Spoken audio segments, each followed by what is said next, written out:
What's up, guys? Welcome to your 7th Android tutorial for the new Boston. What we're going to do in this tutorial is basically set up our linear layout for our first application that we're going to build. It's not going to be too pretty or too complex, but it'll get you guys familiar with the XML again.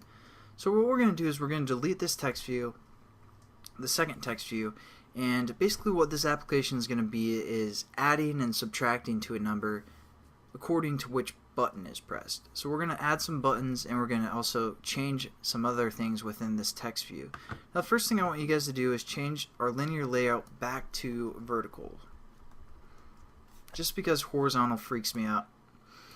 So there we go.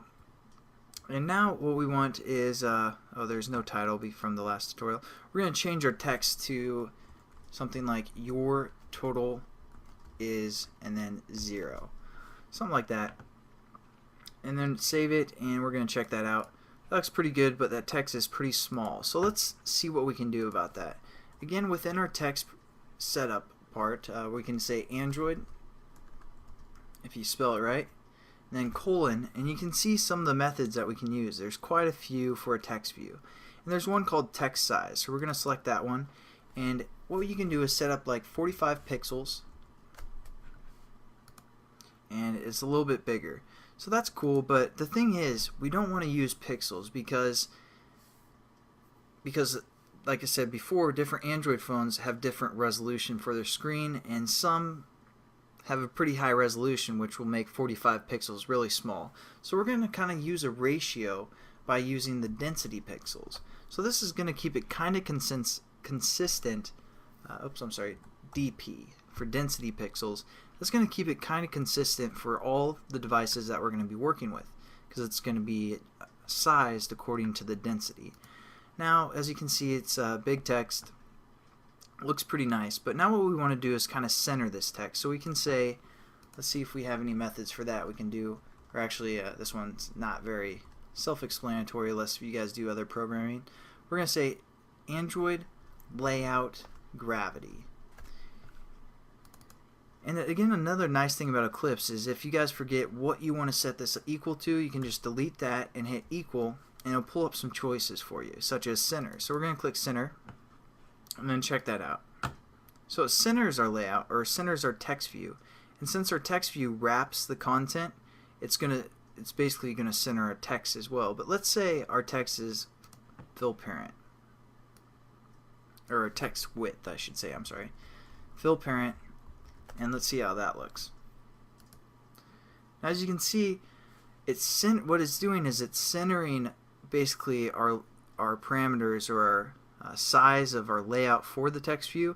And since the text view takes up the whole screen, it's not really centering the text, because all the center method does is center that layout, or the gravity of the layout.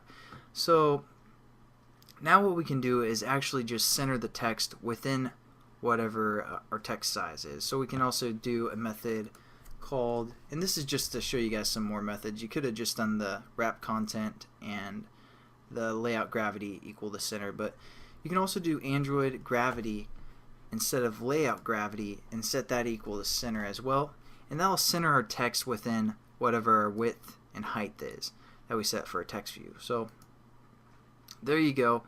Just kind of give you guys an idea of some methods that you can use on a text view. The other thing we want for our application is basically to add 2 buttons to it.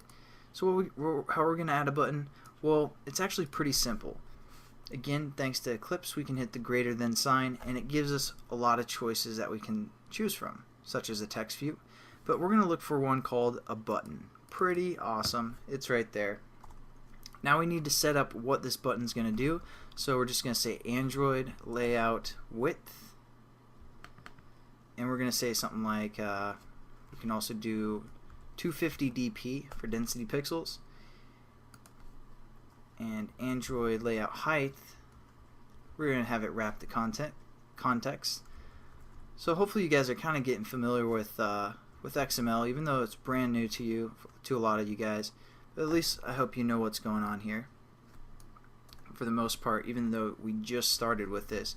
So we're just setting up some ID or some stuff for the button, and again we're going to set a text for the button. We're going to say add one. So let's see how that looks. And I don't really like using that type of method, so I'm just going to hit it or close it like that. So that looks kind of strange, not exactly what we want, because the height, I'm sorry, that was supposed to be wrap content. Again, this will just wrap the content of our text. So let's check that out. Looks pretty good. We might want to center it as well, so we're just going to say Android layout gravity equals center. And also we might want to change the text size up just to kind of get you guys familiar with the methods that we have used so far. We're probably going to change this one to like maybe 20 dp. See how that looks. Looks pretty good. And now what we're going to do is copy this button and paste it down there, again within our linear layout, and all we're going to do is say subtract 1. Sorry if I'm going fast. I mean, hopefully you guys pick up on this. For the most part, XML is pretty easy, and once you guys start with it and work with it a little bit, you'll be like, why did I ever struggle with that? Because it's pretty simple and it's not too bad. But basically you guys can copy this code. I'll leave the screen right here. But the only other thing we need to do is we need to have a reference, because when we start working in Java, that's where we're going to let these buttons and this text view actually do something. So we need to set up a reference so we can refer to it in Java instead of XML. So what we're going to do is set up something called an ID. We're going to set this equal to, within quotations, @ plus ID, basically saying we're setting up an ID, because when I told you the @ means a reference of some sort, we're setting up a reference. That's why we have the plus, @ plus ID, and then we're going to set this to TV for text view, and we're going to call this one display, because this is the one that's being displayed, or the only text view for the most part. Then we're also going to set up a couple references for each button, so I'm going to just copy this and paste it within our button and change it to button or B, and then we're going to call this one B add, button add, and then we're going to set up a reference for the subtract as well. This is just something I like to do so I know it's a button, so B sub for B subtract. And there we go. We basically have our linear layout set up for our first little application we built, and hopefully you guys kind of understand XML a little bit better now, and I'll catch you guys in the next tutorial.